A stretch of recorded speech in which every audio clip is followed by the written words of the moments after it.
नमस्कार दोस्तों। आज का करंट अफेयर हम लोग शुरू करते हैं। देखते हैं आज क्या महत्वपूर्ण चीज़ें हैं हमारे जानने के लिए। पहला, नाइजीरिया के राष्ट्रपति कौन है? मोहम्मद बुहरी। यह नाइजीरिया के नए राष्ट्रपति हैं दोस्तों।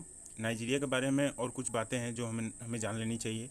यह सबसे पहला कंट्री है जिसने भारत के को ऐप, जो कि ट्विटर के जगह रिप्लेस ट्विटर के तर्ज पे बनाया गया है, उसको एक्सेप्ट कर लिया है। यह दुनिया का पहला ऐसा देश है और इसे अफ्रीका का जाइंट भी कहते हैं क्योंकि ये अफ्रीका में सबसे बड़ा देश है। भारत और थाईलैंड के बीच कौन सा युद्ध अभ्यास हुआ है? यह अभ्यास हुआ है कॉर्मेट। यह एक नौसेना अभ्यास है, ठीक है दोस्तों। और सागर प्रोजेक्ट के तहत इसे इसे कंडक्ट किया गया है। सागर प्रोजेक्ट क्या है? Security and growth for all reason.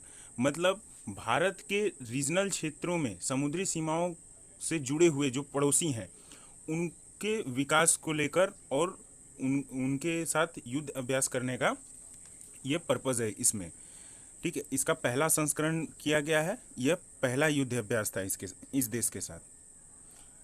दूसरा देखते हैं दोस्तों, 2 दिवसीय अरब भारत ऊर्जा मंच का कौन सा संस्करण 9 जून 2021 को संपन्न हुआ? यह पहला संस्करण था दोस्तों। इसमें 2 दिवसीय अरब भारतीय ऊर्जा मंच में इसमें दो देशों के बीचों में बैठक हुई, जिसमें पहला इंडिया और दूसरा मोरक्को था। इन देशों के बैठकों में यह तय किया गया, इस चीज़ पर चर्चा की गई कि रिन्यूएबल एनर्जी को कैसे बढ़ावा दिया जाए। जैसे कि हम सोलर पैनल लगा के कैसे एनर्जी को बचा सकते हैं, प्रकृति को बचा सकते हैं, और तमाम चीज़ों पे बातचीत हुई। और दोस्तों इसमें कुछ याद रखने वाली बातें ये हैं कि रिन्यूएबल एनर्जी में यूएसए नंबर 1 पे आता है, चाइना सेकंड पे आता है और इंडिया तीसरे स्थान पे आता है। और एक बात याद रखिए दोस्तों, कभी भी पूछा जाए आपसे इंटरनेशनल सोलर अलायंस कब बनाया गया था, तो वह 2015 में बनाया गया था। नेक्स्ट देखते हैं, यूएस महिला ओपन गोल्फ टूर्नामेंट किसने जीता? यूका सांसो ने। नेक्स्ट, आरबीआई ने चंद्रशेखर बोस को किस बैंक का एमडी एंड सीईओ नियुक्त किया है? बंधन बैंक। तीसरा, फेसबुक ने किसे अपनी शिकायत अधिकारी नियुक्त किया है? सपुत्री प्रिया को। यह एक चर्चा का विषय है दोस्तों कि हाल ही में जो भारत सरकार ने अपना अमेंडमेंट पास किया था, उसमें जितनी कंपनियां थी उन्हें कुछ नियम और शर्तें दिए गए थे लागू करने के लिए, जो उन्हें 3 महीने के भीतर 90 दिनों के अंदर करना था। जिसमें फेसबुक, ट्विटर और व्हाट्सएप, इन्होंने कोई प्रतिक्रिया नहीं दी। भारत का एकमात्र ऐप जो को ऐप है, जो ट्विटर के तर्ज पर बनाया गया है, उसने ही उन अमेंडमेंट में जो मांगे सरकार ने रखी थी, कानून बनाया था, उसको उसी ने फॉलो, को ऐप ने ही सिर्फ फॉलो किया था। और ना फेसबुक ने फॉलो किया और ना व्हाट्सएप ने फॉलो किया और ना ट्विटर ने। यहाँ तक कि व्हाट्सएप तो सुप्रीम कोर्ट में भी केस करने के लिए चला गया सरकार। लास्ट में इन्हें यह चीज़ों को मानना पड़ा, सरकार के साथ बैठकें हुई, होने के बाद माना गया। और उसी के तहत इस कानून में कहा गया था कि एक शिकायत अधिकारी की नियुक्ति करनी होगी और वह शिकायत अधिकारी भारतीय होगा, जिसमें सपुत्री प्रिया को नियुक्त किया है फेसबुक ने। किस भारतीय कंपनी ने one mac online pharma company में हिस्सेदारी को खरीदा है? टाटा ग्रुप्स। टाटा ग्रुप्स के मालिक और के बारे में आपको पता होना चाहिए, जो कि रतन टाटा हैं। और ये भी याद रखना चाहिए कि ताज होटल, जो भारत का सबसे पहला 5 स्टार होटल था, वो इनके पिताजी ने, जमशेदजी टाटा ने ही बनवाया था।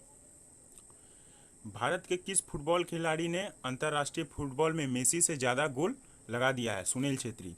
हाल ही में आप लोगों को दोस्तों पता होगा कि भारत फुटबॉल में क्वालिफाइंग मैच खेल रहा है इस आपका एशिया कप के लिए, क्योंकि भारत फीफा कप के क्वार्टर इस सिलेक्शन प्रोसेस से बाहर हो गया है। लेकिन एशिया कप जो 2023 में चीन में होने वाला है, उसके लिए क्वालिफाइंग मैच खेला है, जिसमें बांग्लादेश को उसने 2-0 से हराया है और सुनील छेत्री ने ही इस दोनों गोल को दिया है। इसी 2 गोल देने के साथ साथ सुनील छेत्री का अंतर्राष्ट्रीय फुटबॉल में मेसी को पार करके वह 10वें स्थान पर आ गए हैं और मेसी 12वें स्थान पर हो गए हैं सबसे ज़्यादा गोल लगाने में। तो ये चीज़ दोस्तों याद रखिएगा, इम्पोर्टेंट है एग्ज़ाम के पॉइंट ऑफ व्यू से। डिफेंस मैन्युफैक्चरिंग में स्टार्टअप और इनोवेशन को बढ़ावा देने के लिए रक्षा मंत्रालय की तरफ से कितने रुपए का बजट दिया गया है? 498.8 करोड़ रुपए का ये दिया गया है।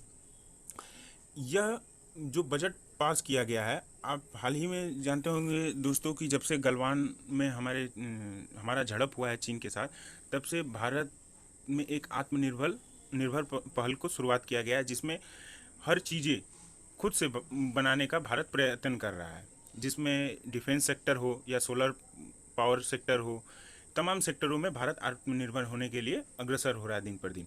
तो उसी चीज़ के इनिशिएटिव को बढ़ावा देने के लिए भारत के रक्षा मंत्रालय ने 498.8 करोड़ का बजट पास किया है, जिसमें डिफेंस के कई चीज़ें इस बजट के तहत बनाई जाएंगी। इंडियन आर्मी 2 महीने का एक पायलट प्रोजेक्ट लॉन्च कर रही है, जिसमें जो आर्मी के जवान हैं वह इस कोर्स के जरिए जो ऑफिसर बनते हैं उनकी थोड़ी राह आसान हो जाएगी। ये बात याद रखिएगा दोस्तों, 2 महीने का कोर्स शुरू करने जा रही है इंडियन आर्मी। उसका नाम है पायलट प्रोजेक्ट, जिसके तहत वह जवान से एक ऑफिसर बन सकते हैं। यह केवल 30 से 35 वर्ष की आयु के बीच के जवानों के लिए है। नेक्स्ट देखते हैं दोस्तों, एनएसजी के तर्ज पर किस राज्य की पुलिस ने 10 नए कमांडो बटालियन बनाने का निर्णय लिया है? असम पुलिस ने। बात यह है दोस्तों कि असम का जो सीमा है, आप जब मैप देखिएगा तो वह बांग्लादेश से टच करता है, ठीक है। और यह एनएसजी के तर्ज पर 10 नए कमांडो बटालियन बनाने का निर्णय असम पुलिस ने इसलिए लिया है क्योंकि वहाँ ड्रग्स की स्मगलिंग बहुत ज़्यादा हो रही है। इस चीज़ पर नकेल लगाने के लिए और लगाम लगाने के लिए असम पुलिस ने 10 नए कमांडो बटालियन बनाने का निर्णय लिया है। नेक्स्ट, 2036 में भारत के किस राज्य में ओलंपिक की तैयारी शुरू कर दी गई है? गुजरात, अहमदाबाद। यह भारतीयों के लिए बहुत गर्व का बात है दोस्तों कि अगले सप्ताह में बैठक होने वाली है कि 2036 का ओलंपिक कहाँ होगा, और इसमें ज़्यादातर चांसेस है कि यह भारत में ही होगा। तो गुजरात राज्य है, गुजरात राज्य का अहमदाबाद शहर, वहाँ पे इसकी तैयारी पहले से ही की जा रही है, समझे दोस्तों। तो यह एक एग्ज़ाम के पॉइंट ऑफ व्यू से बहुत इंपॉर्टेंट क्वेश्चन है।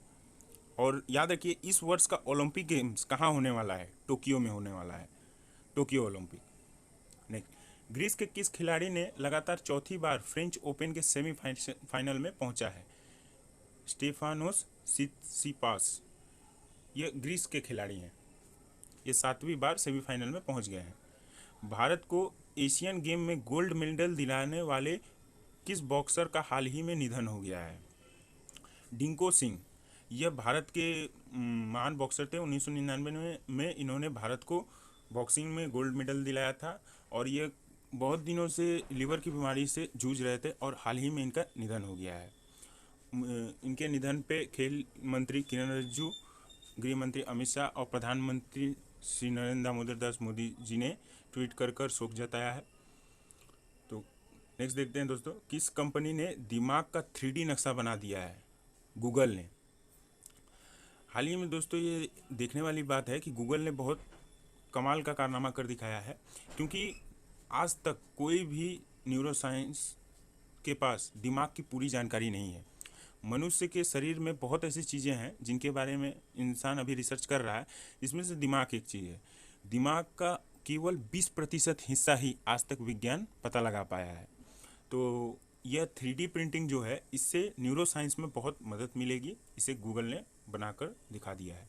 नेक्स्ट, पर्यटन कारोबार से जुड़े तकरीब 50,000 लोग को 25 करोड़ की वार्षिक सहायता देने का ऐलान किसने किया है? उत्तराखंड सरकार ने। दोस्तों, कोरोना काल में बहुत सारे जो पर्यटन से जुड़े स्थल थे, वहाँ पर लॉकडाउन होने की वजह से उनकी आर्थिक स्थिति बहुत नाजुक हो चुकी है, और उन्हें इस स्थिति से उभारने के लिए 25,000 करोड़ की वार्षिक सहायता का ऐलान उत्तराखंड सरकार ने कर दिया है। ऐसे देखा जाए तो धीरे धीरे बाद बाकी सभी राज्यों में भी जहाँ पर्यटन स्थल थे, वहाँ की राज्य सरकारों ने भी वहाँ के पर्यटन स्थल वालों को मदद मुहैया कराई है। तो इस हिसाब से यह इम्पॉर्टेंट है। आज के लिए दोस्तों इतना ही। अगर आपको पसंद आया हो तो वीडियो को लाइक, सब्सक्राइब एंड शेयर कर दें। चैनल को ज़्यादा से ज़्यादा सब्सक्राइब करें प्लीज़ दोस्तों, और वीडियो को स्किप ना करें, वीडियो को पूरा देखें, क्योंकि वीडियो को अगर पूरा नहीं देखिएगा तो आपको प्रॉब्लम हो सकता है। और PDF वीडियो के डिस्क्रिप्शन बॉक्स में डाल दिया गया है, आप वहाँ से ले सकते हैं। धन्यवाद दोस्तों।